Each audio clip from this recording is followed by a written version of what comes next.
Checking out your social media accounts send a chill down your spine? Social media is starting to play a bigger role in background screenings for potential hires, and what you post can make a difference in whether you get a job.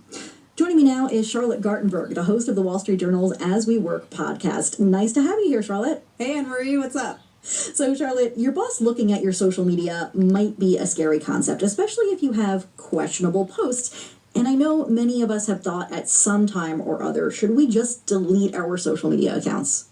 If you're currently feeling the impulse to go delete all your social media as soon as humanly possible, don't do it, because being an online ghost is a big red flag. There's a survey from 2020 done by the Harris Poll, and they found that 1 in 5 hiring managers said they were unlikely to consider a candidate who had no online presence.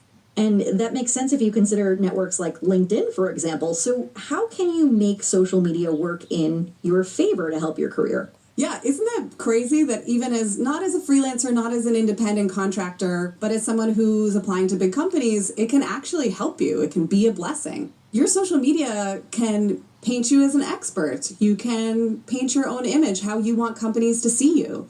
Rachel Carton leveraged her own social media to grow her newsletter and her business, and she's used social media to get hired. So I asked her if I could turn to social media to do the same thing. There's people who talk about working in finance and giving finance tips on social media, and that can be an interesting way in to get hired as well, as sort of building your personal brand around a more professional niche and sharing there, and you might be a more desirable candidate because of that. If you want to hear more about how to leverage your social media presence, go on and listen to the Wall Street Journal's As We Work podcast. Charlotte, thank you so much for these tips.